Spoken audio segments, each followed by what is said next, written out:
Good afternoon, everyone, and Happy New Year. I'm Gail Themey. I'm the director here at the Council on Aging, and we are thrilled that the Wellesley Council on Aging has been selected as one of 6 pilot sites for the Discovery Center launch here at the Tolles Parson Center. I'm sure you've had a chance to read a little bit about what a Discovery Center is. This is a program through Empower Success Corps and MCOA, which stands for Massachusetts Councils on Aging. The initiative is intended to help Wellesley residents age 55 and older to find a stronger purpose in their work, become more engaged in the community, and find balance in their lives. It is my pleasure today to welcome Willia Cooper, who is the Transition Navigator Coordinator through Empower Success Corps. Today, Willia will tell you more about what a Discovery Center is, what the role of a Transition Navigator looks like, how you could benefit from meeting with a Transition Navigator, or possibly serving as a Transition Navigator here in Wellesley. I also just want to mention that we do have Wellesley Cable here today, and they are filming the informational session so that we can share it more broadly for folks who are not able to be here today. So without further ado, I would like to introduce to you Willia Cooper. Thanks, Gail. Thanks, Gail, and good afternoon, everyone. It's so great to see you. So, I'm Willia Cooper, and almost a year ago, I ended full-time employment. And I was in my background's training and development, total quality. I had worked at Staples headquarters as my last full-time job for 13 and a half years. And boy, the field of training and development changed a lot since when I started and when I ended, so that if you were not a real techie, by the time I ended, you really were not going to be able to be in the field. We were moving into developing courses using virtual reality by the time I left. And one of the reasons I decided to gracefully leave was because younger minds were able to grasp stuff a lot quicker than me. And woe me, I finally said, you know what, I am spending too many hours trying to keep up. But about a year and a half before I left, I decided that I wasn't going to be one of those persons who sat at home and watched Judge Judy and whatever else was on TV and, you know, did a woe is me and reverted to any other bad habits. So I started researching on the internet what was out there, what could someone, you know, a senior do, what were the resources available to me, and I found Encore, which was a nationwide organization, and following their trail, I was able to find, it was called the Executive Success Corps, Service Corps in Boston as their local arm. And I reached out to them and met a guy named David Guyton, who welcomed me, invited me to come to a session on discovering what's next, which I did at the Wellesley Free Library.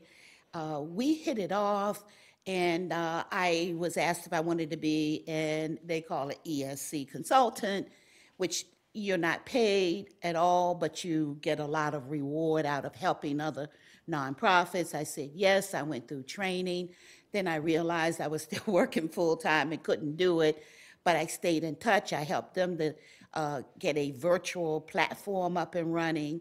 And then I finally came out of full-time, reached out again, was welcome. I joined David, who was beginning to branch out to the for-profit sector, and he was running a Discovering What's Next workshop at TJX. I ended up partnering with him, and we ran some of those successfully. He had spent 2 years prior to that reaching out to Councils on Aging, the Massachusetts Council on Aging, about his idea about a discovery center. And he's a Wellesley resident, by the way. And by the time I got involved, they were ready to have an additional person. So the interesting thing for me is a year and a half worth of work, because my goal was to do something in a part-time fashion, by 1 year post full-time. Notice I don't say retirement, post full-time. Or we say in our field, I found my encore, which I love. I like the way that that sounds.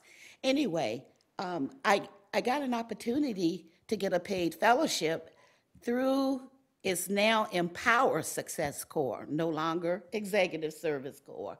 And the fellowship is to help David ESC, Mass Council on Aging, to implement these discovery centers in the 6 pilot locations that Gail told you about, and hopefully to have them be so successful that they will spread across the state.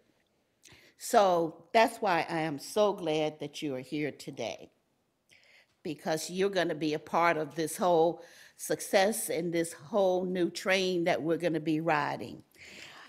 One of the things that I did before I came was I looked up the demographics in Wellesley, because I talked to a lot of people as I've been working on this project about, do you use your local senior center? And I get no. And I will ask, well, why? I wouldn't go there. They don't do anything that appeals to me, and aren't the people there all on crutches and canes? And, you know, the perception out there certainly isn't the reality, is it? That's an avenue for you to say, no, of course not. So did you know that 35% of the population in Wellesley is age 50 plus?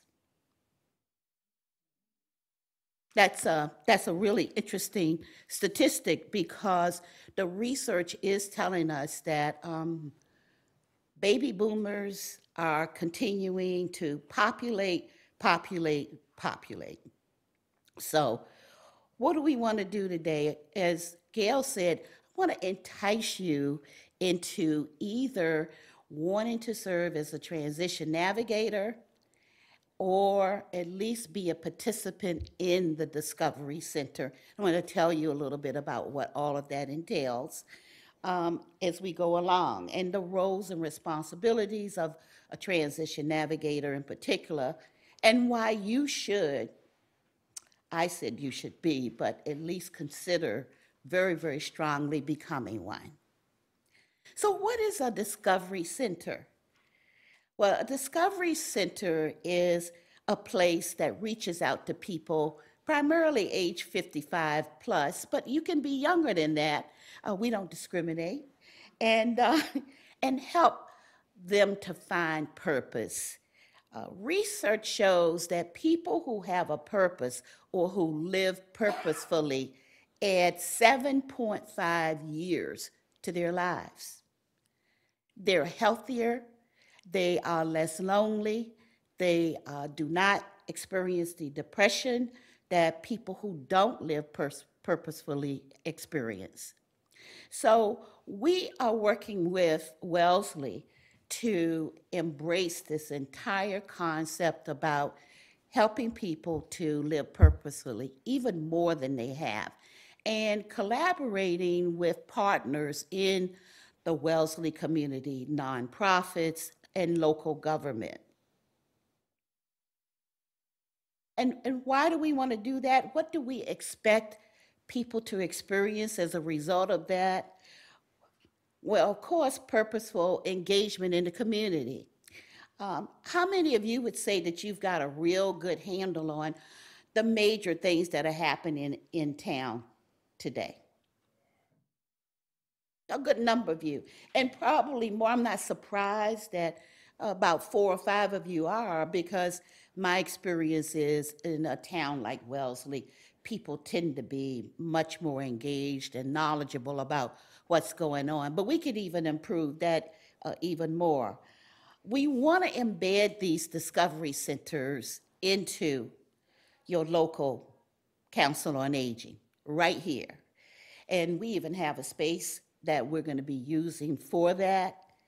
And we want to benefit not only you if you serve as a transition navigator, you if you serve as a participant, the nonprofits, as well as your local town government. Now, when I was interviewing and applying for this position, I was actually interviewed out at the Framingham Council on Aging. And in advance of that interview, I called some nonprofits in Framingham. One was called Paul's Place. And Paul's Place offers help and support to young children, teens who are going through bereavement. And I just asked them if they were familiar with their local council on aging or senior center. They were not. I asked if they were interested in volunteers. They were. I asked them, did they know that the senior center had a wealth of people who probably could really provide the kind of service they need, because seniors are probably excellent at helping young people deal with loss, don't you think? And do you know what they asked me? How soon could we get them in front of the Council on Aging and the Senior Center? So it told me that there is still a large market out there, even here in Wellesley, who may not know what we do here. And that we have all of these talented seniors who are still full of vim, vigor, vitality, mentally astute, and ready to give back. So we want to reposition, help to reposition, because the councils on aging have told us they want to play a broader role in their own communities, and they want to engage. And this is one of the key objectives of the Massachusetts Council on Aging. Now, you have a handout that has some information, a lot of which is up here. All of it is not, but it has my information and my colleague, David Godden, who was going to be here, but he ended up in New Jersey helping his daughter pack. She's on her way to Singapore. So I don't blame him. I would probably be down there too. But you also have my cell phone and office number and my email, so that if you want to reach out after this session and ask more questions, get additional information, feel free. And as I said, everything else that's on there is in this presentation. So why do we need you to volunteer to be a transition navigator? So I have to treat you like I treat everybody that I always present to. You don't need to look at that sheet right now. I want your full attention up here. You've got that as a takeaway. Well, I'm not telling you anything new, am I, when I tell you that our life expectancy has increased? Yay! And not only has it increased, but we're healthier, thank goodness. We're healthier as it increases. We are redefining retirement. You're hearing me use words like encore, transition, discovering what's next. So we're redefining retirement. How many, do you know people who've retired and then come back and said, you know what, I was so bored in retirement, I just had to do something else? Anybody? Any of you have that experience as well? Not yet? If I may be so bold, any of you still working part-time, full-time? Great. Locally, or are you traveling to do it? How far, a good travel, or? It depends, I do projects all over the world. Oh, wonderful. And what about you? Well, actually, I'm doing a lot of discovery work in the aging area. Exactly, wonderful. Oh, great. So 48% of adults 50 and older want to be involved in purposeful work. How do we determine what that is? Well, several of the workshops that we offer help one to find what your purpose is. When we were running the workshops at TJX, many people thought they knew what their purpose was. Well, my purpose is to go to North Carolina and to take care of my sick brother. That's not your purpose. That's not a purpose. That's something that life has thrust on you. But your purpose is really something that's driving you inwardly. It's your passion.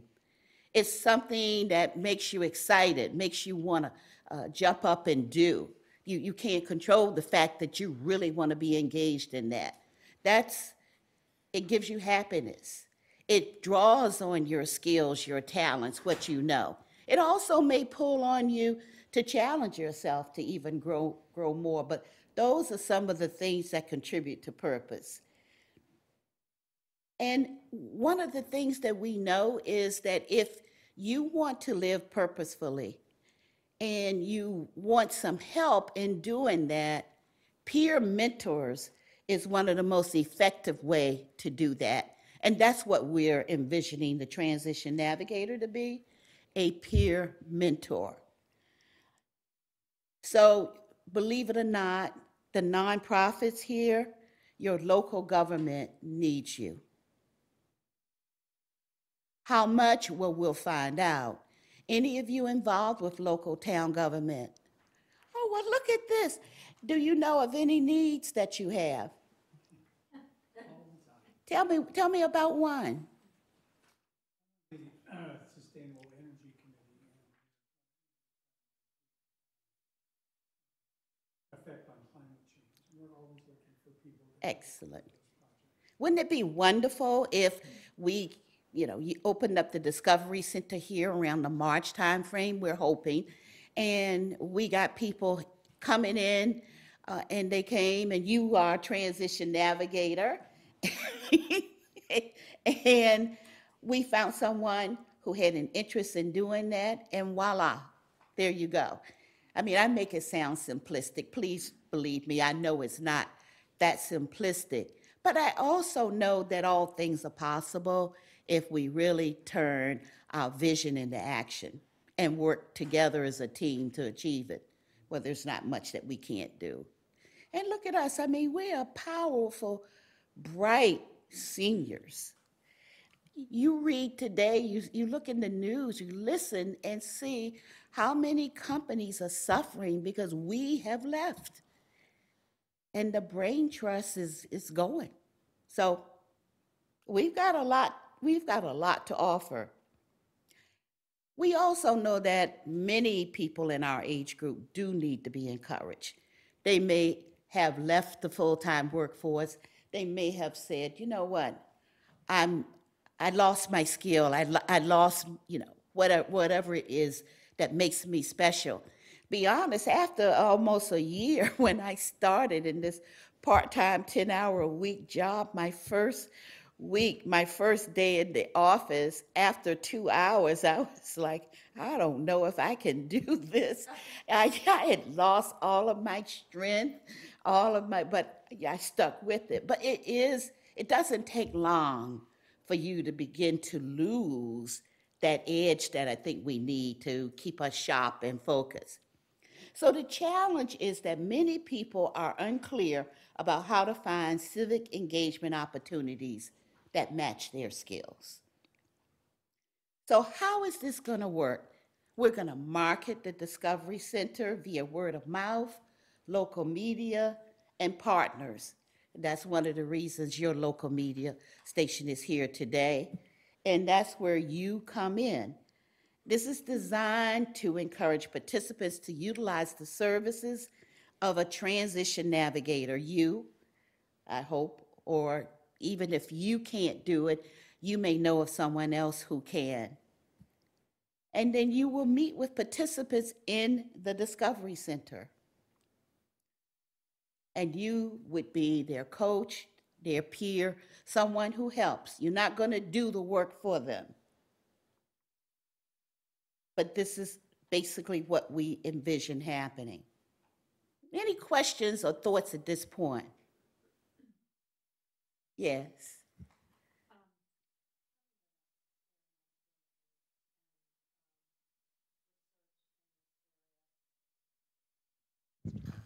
I can talk Thank you. louder. I just was. Having done a fair amount of work and research in the area of aging, I think one of the most important things these days is intergenerational approaches to things. And I was just wondering if you might be able to share any thinking on that, for one. And secondly, I think the current hours of the senior center don't lend themselves to that. And I know that that involves additional cost, et cetera. But I think that is something that needs to be looked at to really integrate the senior center or the Tolles Parson Center into the community more fully. Thank you. You brought up two very, I think, important and profound points. The intergenerational, I think, can work in different ways. We really haven't looked at that as part of our initial focus, except if there are volunteer opportunities for seniors to work with younger people, and we would be encouraging that. There are a lot of senior centers that have begun to change their messaging and even their names and are becoming community centers where they are bringing in younger generation and mixing the generations. And I think the jury is out a little bit on how effective that is. Lexington, I live in Arlington, and I joined, Arlington didn't offer as much as Lexington did, so I joined the Lexington Senior Community Center. And to be honest, it's a community center in name, but I haven't seen as much intergenerational activity as I hope that we'll see. And that could be because they still are working on that. But I think it's a tremendous goal for us to be able to do that. Yes. So just to be responsive to your comment about the current hours of the Tolles Parson Center, which is Monday through Friday from 9 to 4, I can tell you that we do hear with some frequency people interested in making similar comments about, you know, would you ever consider being open in the evening or early morning hours or possibly during the weekends? So I'm glad that you mentioned that. We are in the process of developing a survey to get some feedback from the broader community to help guide our endeavor to potentially offer some extended hours. It may be incremental to begin with. We're also starting to test the waters a little bit this fiscal year and do some programming outside of the normal business hours. So you're not alone, and there are steps underway. Thanks a lot, Gail. I can also tell you, because we are working with some other councils on aging on this project, Dartmouth, Duxbury, Amesbury, Framingham, Lynn, and I think there's one more. Many of them do have evening hours, or they are planning on expanding their hours. We're going to be conducting a workshop, a seminar in Framingham later this month that starts at 6 p.m. So that is beginning to happen more and more. Does that respond to you? Anyone else have a question, a comment?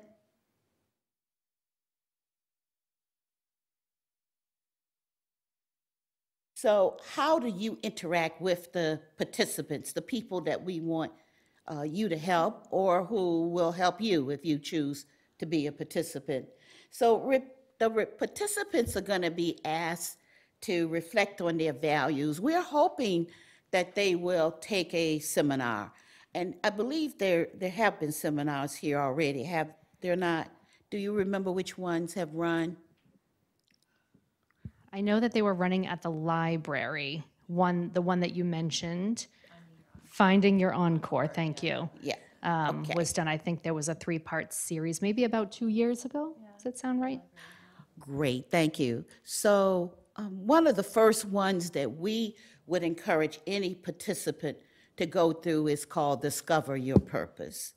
And you can imagine why we would want people to go through that first. I don't have enough for everybody, but I bought sort of a sample of the worksheets that go with Discover Your Purpose for you to take a quick look at if you'd like.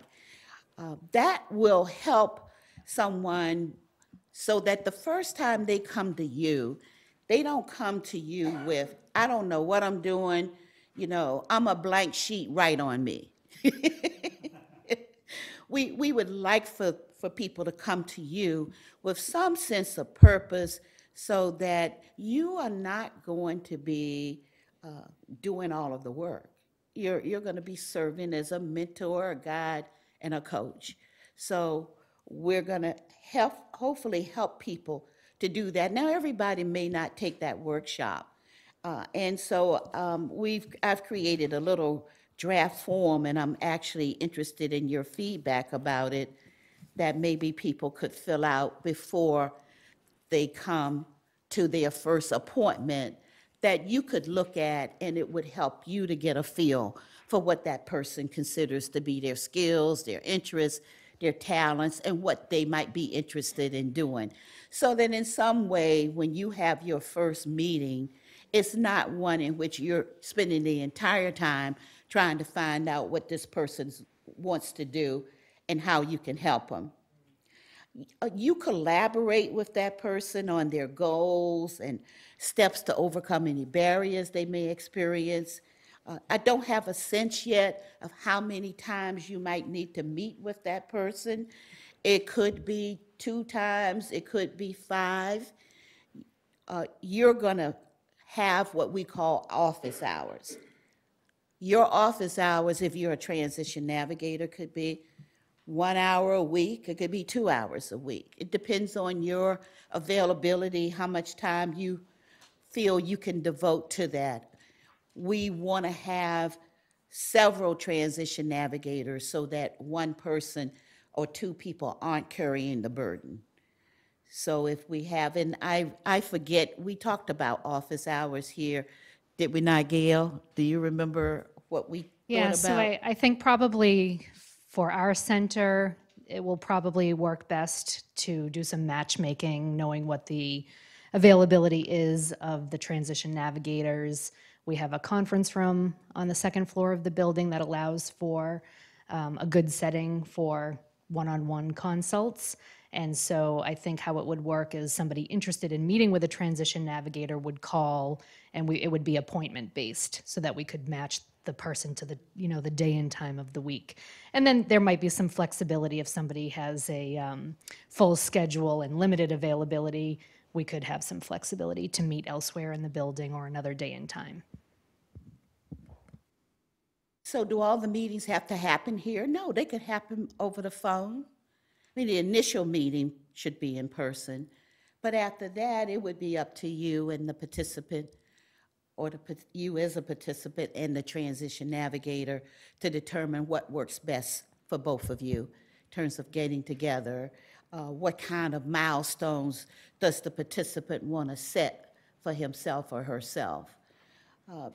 As a transition navigator, we would like to see people who can communicate well, who can help think critically.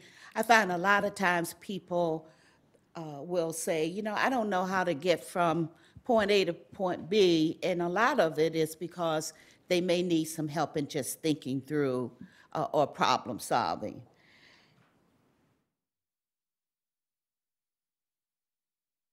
So what would you do if you became a transition navigator? We have a 3-hour training program. It doesn't have to run all 3 hours at once. It could be 1.5 hours. Depends on what the majority of the people here who choose to volunteer for that role say that they can do in terms of attending. We would expect you to hold the office hours based on the agreement you make with Wellesley. Collaborate with participants, help to assess their goals, help them to develop strategies to achieve those goals, look at any barriers that they may need to overcome, assist in matching skills. There are many ways that you could assist that person. Shortly, Gail and I are going to try to role play perhaps an initial meeting and also get your input once we do that on other things that the transition navigator can do in that conversation. Provide support for people. A lot of times people just lack the self-esteem or feel that they just aren't going to be successful going forward. Help them to adjust their vision, their goal as needed. maybe reach out. Many of you know local town people. Maybe you can reach out to them and help to strengthen the relationships that we already have. There is going to be an online tool that we would be asking transition navigators to use to document. It's really quick and easy to use, but to document their meeting. Hopefully you have a computer, or if you have a good smartphone, that is a computer. Hoping to hold virtual meetings because the transition navigators are going to be spread out across those 5 or 6 councils on aging. So I'll teach you how to join and participate in a virtual meeting, which is fun, can be fun.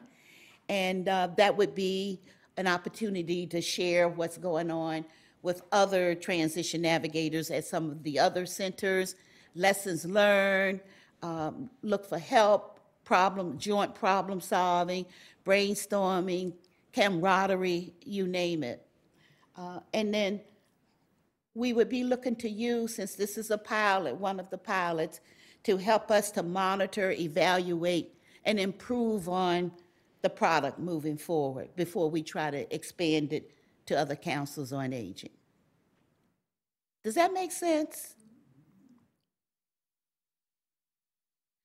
Participants, we expect to attend 1 or more of the discovery seminars. These are books on discovering your encore, and I'm happy to pass that around afterwards. And this is Thinking Beyond the Money. When we were working with TJX and we talked about security, everybody talked about money, but there are many other elements to security than money.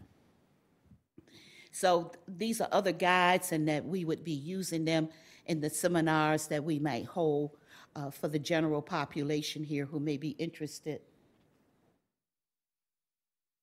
So what are some best practices as a navigator? You're going to be offering moral support. I think that goes without saying. A lot of times somebody may get frustrated. Suppose they go out on their first on an interview for a first volunteer opportunity and it doesn't work out. I think sometimes the older we get, the more sensitive we may get and feel that it's not going to work. So you might have to help encourage that person to keep going, that there is a match for them somewhere. Sharing information or guiding them on where to find information. We don't expect you to research every volunteer opportunity that's available, but you may need to help guide that person on where they can look. Problem solving skills are critical today, and a lot of us lack that or haven't had to do it in quite a while, so we would hope that you could help in that arena. You would be building trust. I mean, the minute somebody comes and starts confiding in you about what their goals and aspirations are, that's a trust relationship that's gotten started. Brainstorming, I have always loved brainstorming. I think it's one of the best ways to just take 1 or 2 minds and expand the thoughts and ideas so that you've got a wealth of information. And brainstorming, we used to teach brainstorming courses, classes, and we'd have to always help people to stop criticizing the brainstorm. You know, the one rule of brainstorming is anything is good in the brainstorming portion. So that's a wonderful tool. We don't want you to be a teacher, a parent. You are a facilitator. And don't offer steps or actions that you would take. It's not about you. It's really about the participant. So I would serve as your coordinator, and that means that I serve at your interests. And I sincerely mean that. My role is to help make you successful and happy. You would have contact information. We're going to be developing a toolkit for you. It probably will contain some of these materials, but other materials that you tell us you might need that would be helpful and useful. Don't forget, this is unplotted territory, so we don't know everything that you're going to need until we start and embark on this journey. And I view it as a tremendous partnership. I don't know everything. David Godden doesn't know everything, but I think collaboratively, and I have to say Gail and the other directors have just been tremendous resources. I've always worked in the for-profit side, so this is a new experience for me, and I'm just so taken by the passion and commitment of the people who work here and at the other councils on aging, and the people who volunteer here as well.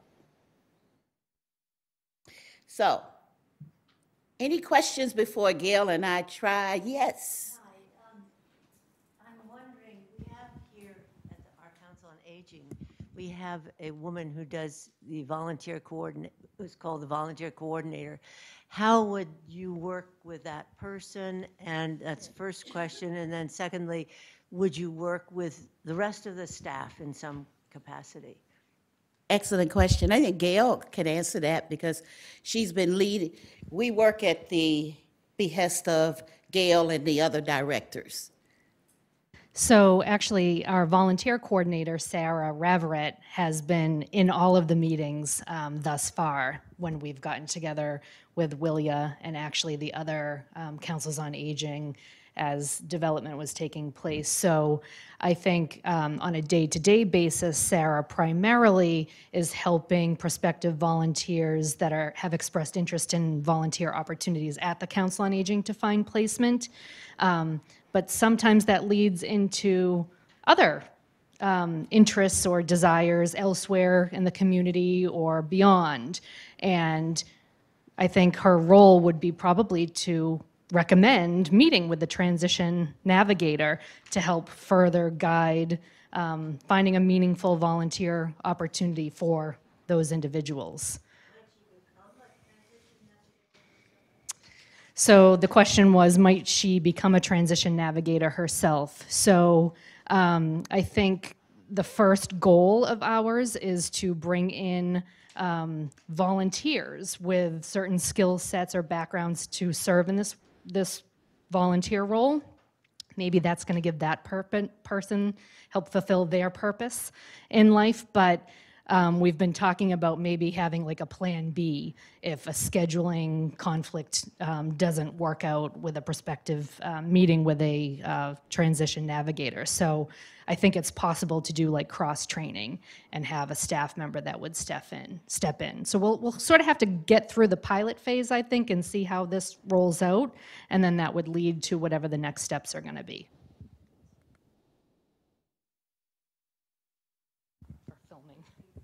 Sorry. Where do the needs that we will be connecting people with come to us? I mean, how do we learn what outstanding needs exist in the community with whom we are going to try to connect a potential volunteer? Excellent question. So I think part of, do you want me to answer this, Willia? I'll start. So I think part of it is us informing the broader community about this initiative. And just like we're going to have participants coming in and meeting with the TN, that's to your point, we actually need to know what are the volunteer opportunities. So during the role play, we're gonna cover a little bit of that. But I think an important piece is whomever the TNs are going to be, maybe they're having some FaceTime, or maybe there's, a little 3 or 5 question survey that goes out to municipal departments or local nonprofits to try and build up. There's the national website volunteer match, so it could be some education to those organizations and town departments to even know that that exists, and encouraging them to list their volunteer needs there so that the TN can have a set place to go to. Also, when we conduct the 3 hours of training for the transition navigators, part of that is going to include us looking locally at what are some opportunities and how would you as a transition navigator go about helping a participant find those.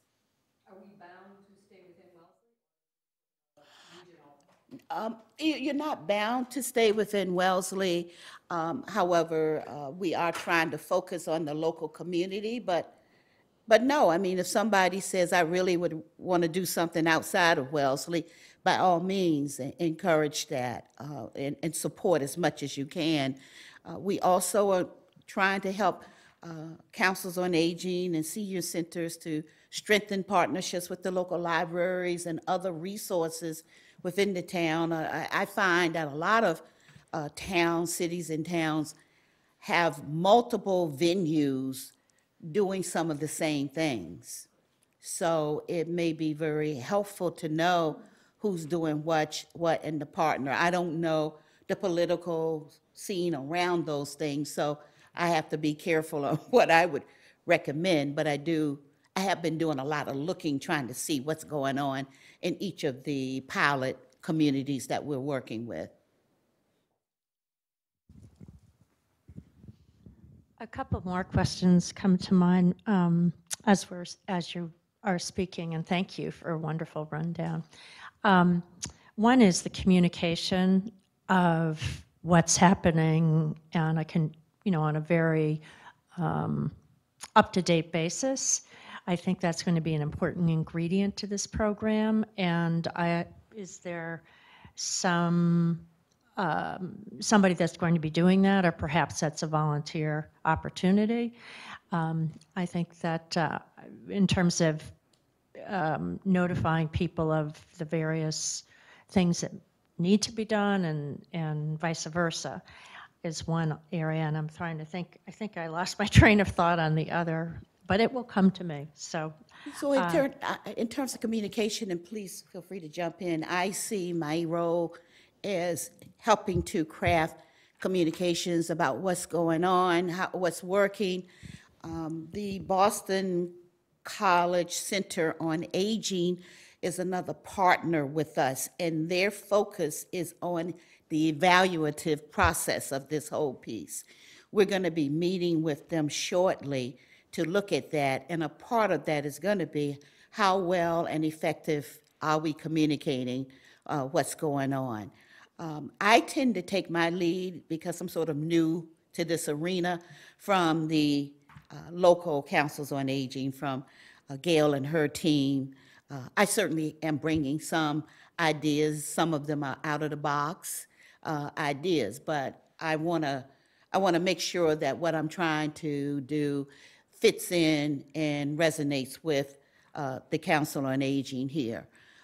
But communications is very important to me. I think Gail would tell you I probably am over-communicating to them already with updates on what's going on. And we have a marketing person who's fabulous as well.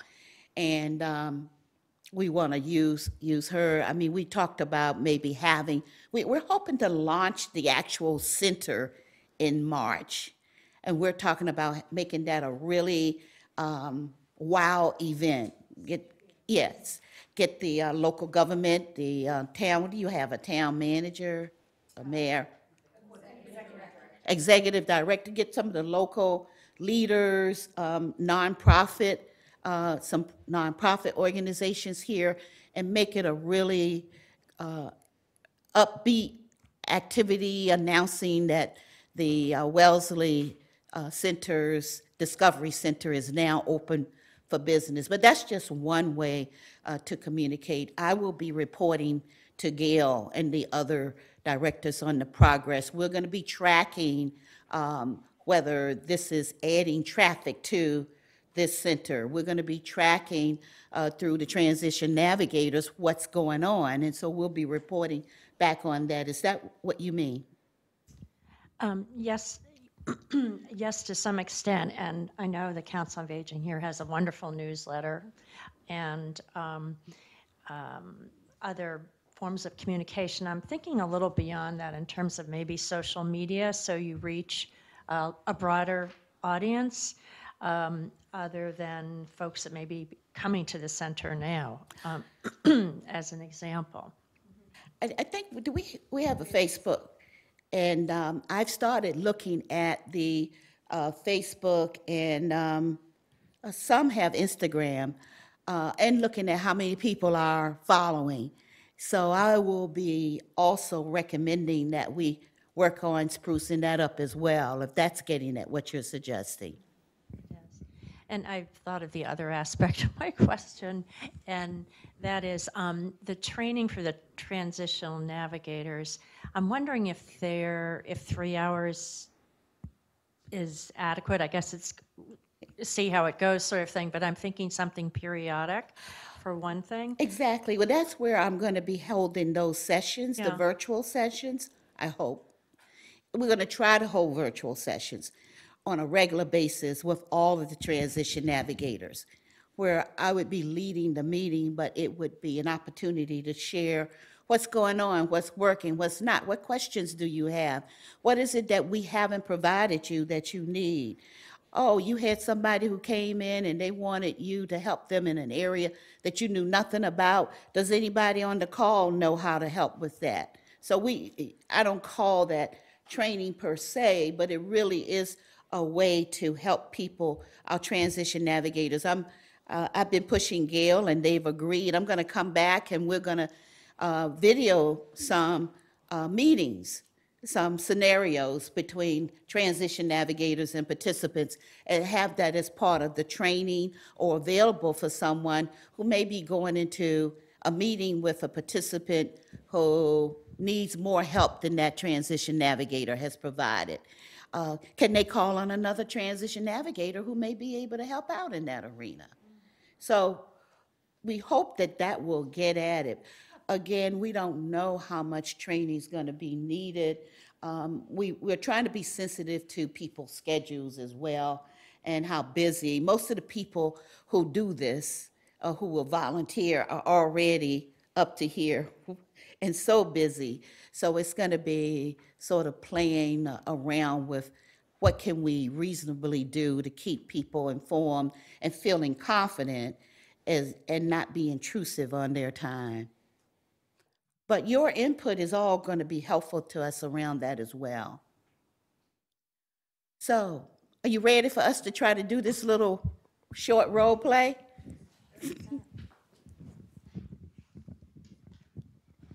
Hi, I'm Gail. Hi, Gail. I'm Willia. It's so nice to meet you. Welcome to our Discovery Center. Isn't this great? This is so fabulous. I've visited the building, but it's such a nice new opportunity. It really is. And I'd like to know, I was looking at your information sheet, and I see that you have a lot of interests. You've already done a lot of work with veterans. You've worked with people homeless. You've worked with the youth. I'm wondering at this point in your life and thinking about your talents and what gives you purpose, if there's an area in particular you'd like to focus on.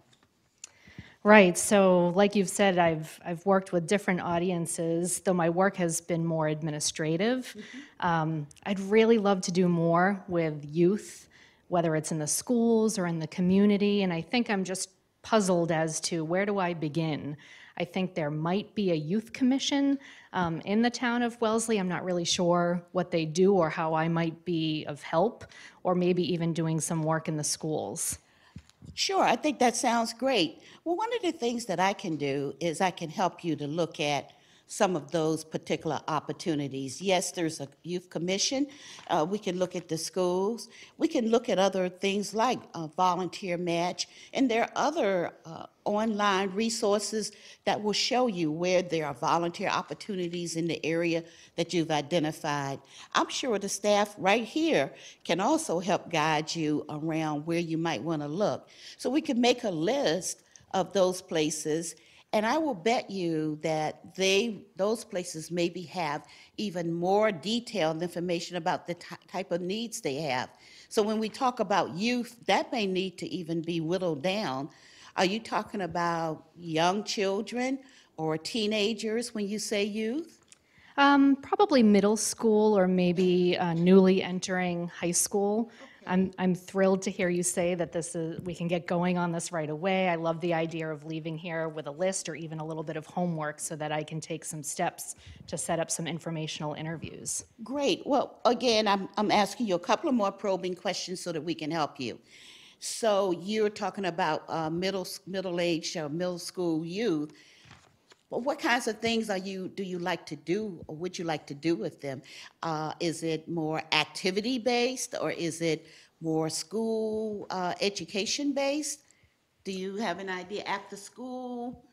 I would love to get into the school setting. My own children are grown and have families of their own, and I've been out of the school environment for a long time. So if there's any opportunity for me to do any volunteer work with the students, maybe even helping the teaching staff as part of the curriculum, I'm just so open to any opportunity. Great.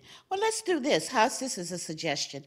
Over the next week, I'll try to use some of my sources to see if there's some opportunities or some people I can recommend that you talk to, and you do the same thing. And we come back together and we'll swap notes, see what you were able to find out. I'll share what I have and see if we can move you to the step where you can actually begin to meet with some people. That sounds great. I've been so busy with my career that I've not even had a chance to do that little bit of exploration, so it sounds like a great plan. Great. So shall we meet back here at 2 o'clock next Wednesday? Sounds good to me. Thanks. Thank you.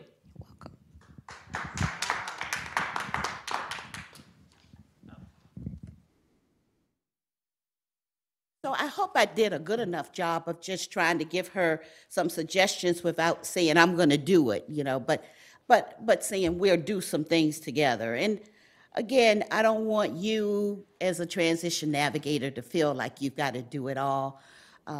We're hoping that we will have more information in your hands at the time that we do the training so that you will be able to probably have a more targeted discussion with somebody who may come in, particularly I think the initial meeting may be a very challenging meeting with you trying to help someone to bring a little focus to what it is they want to do.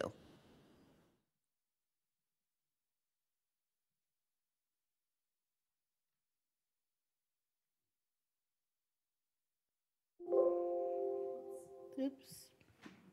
Oh. Well, it would have been nice if I did. I turned it on.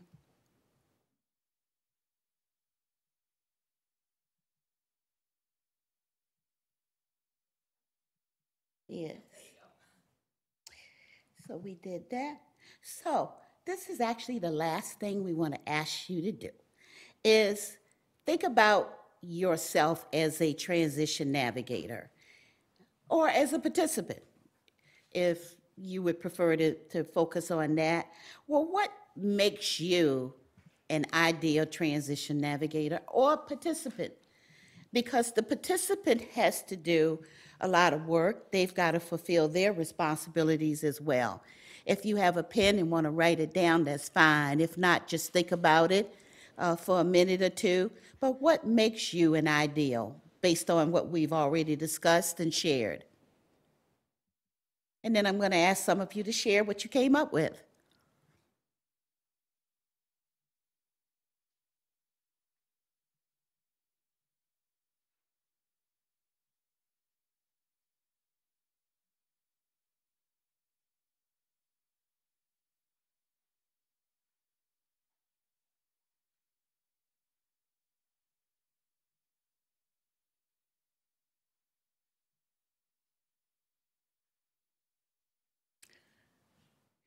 So you don't have to write a book about it, but if anybody can share whether you looked at yourself as either a participant or a transition navigator.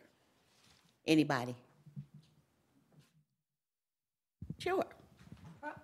Probably more as a transition navigator. Fabulous. And characteristics I thought of were certainly being a good listener. Having some knowledge. I was writing down some things as you talked. Try to have some ideas of how to make the links as you narrow down the participants' suggestions, ideas, goals into that, as you did with, what age group, young people do you want to work with and get that into, do you want it after school? And so, making that as specific. But then, and I assume training will provide some of this, is some suggestions or data or information of how to find some of those connections, how to connect a participant to different volunteer opportunities. Excellent. And one of the best ways is still what I did with Framingham, which is simply look up what were some nonprofits and call and talk to them about it. But you also, I don't know why something that you said triggered this thought, a reminder to you that as a transition navigator, you may find yourself in the role of having to help somebody realize that they are not a good match. And that could be a difficult discussion, but one that you may need to have with someone. But excellent. Okay, are we signing you up? Someone else. Come on, you all. We're among friends. Yes. The exact same first comment is a good listener and somebody that can, relate to people well.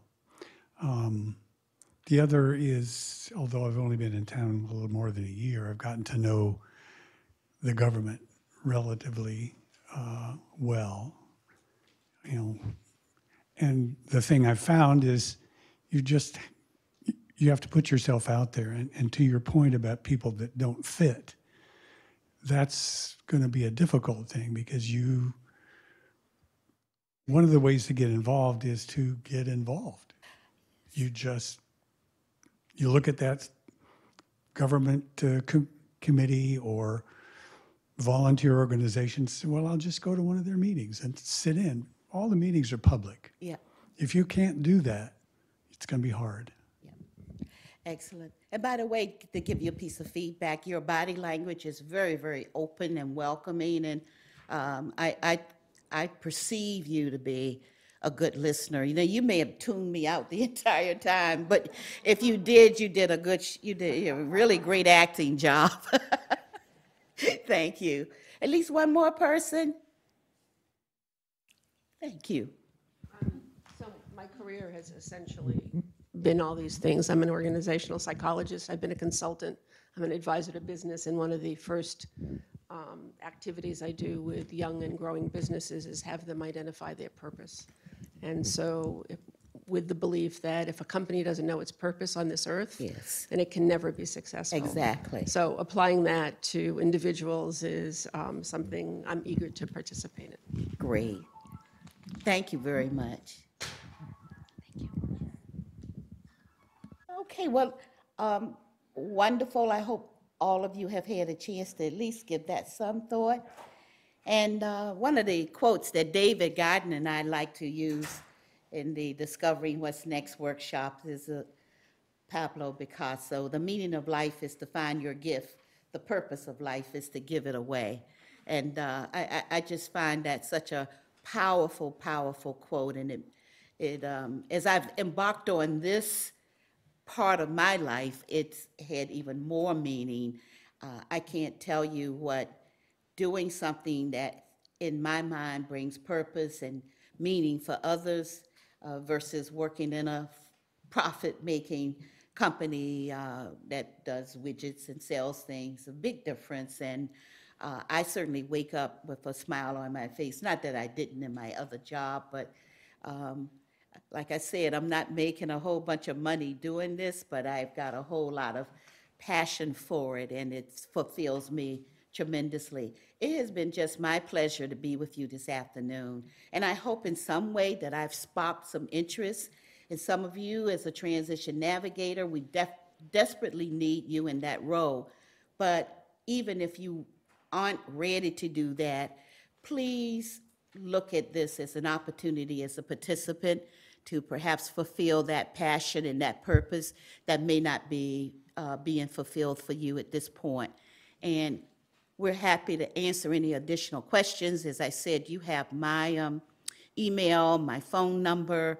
You've got this center and Gail and her team. So any last questions before we close out?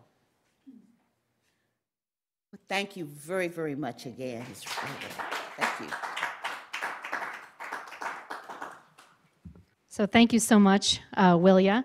If there is anybody here who's particularly interested in the possibility of becoming a transition navigator, do let me know. I actually do have a position description that gives a little bit more detail beyond what Willia shared with you today, and I'm happy to share that. And as far as where do we go from here, next steps for this, definitely our newsletter is a great way to hear updates on the Transition Navigator program. We also encourage people to sign up to receive emails from us, which you can do directly through our website, which is www.wellesleycoa.org. And there's a button right on the homepage that you can select to subscribe to COA News, and certainly on our website and our Facebook page as well. So there'll be lots of opportunities within the COA to learn about this, and we are partnering with local media sources as well. I think some of you maybe saw the announcement on this Wellesley report for today, which is great. So thank you so much for being here, and look forward to seeing you around.